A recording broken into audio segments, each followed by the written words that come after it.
Parents of several dozen children in Raleigh scrambling to find childcare after a preschool suddenly closed today. Thanks for joining us. I'm Dan Haggerty. And I'm Lena Tillett. 62 children are affected here. The school blaming low enrollment as well as government regulations related to China. Interesting. WRL's Shelley Jackson live at the International Preschool of Raleigh. Shelley, you're digging into this, getting us some more information and talking to some of these parents who I can imagine are scrambling at this point, feeling a little put out.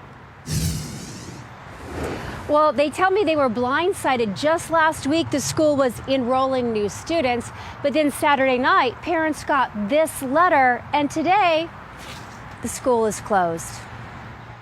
Parents like Chris Valentine are finding themselves without childcare this week. I work, my wife's in school, she also runs her own business, so we're juggling that. And possibly out thousands of dollars. $4,950 because I decided to pay up front for the full year. Mornwin Education, based in Beijing, China, has operated the International Preschool of Raleigh for 17 years.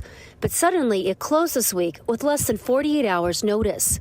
62 students were enrolled in the school this semester, but according to this letter, enrollment has dropped since the pandemic. It should be closer to 90. Deanna Baker is the former head of the school.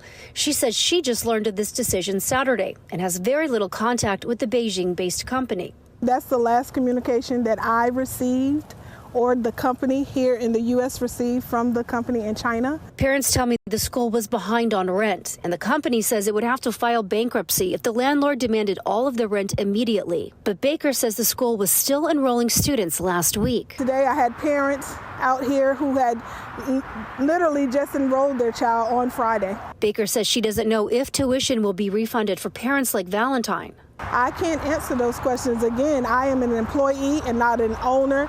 Valentine has spent the day trying to reach someone, but has heard nothing. I think that's the big tough part, is it just doesn't seem like there's anybody that I can voice my concern verbally with. And like Valentine, I've also reached out to the company. There is a 12-hour time difference. I have not heard back yet.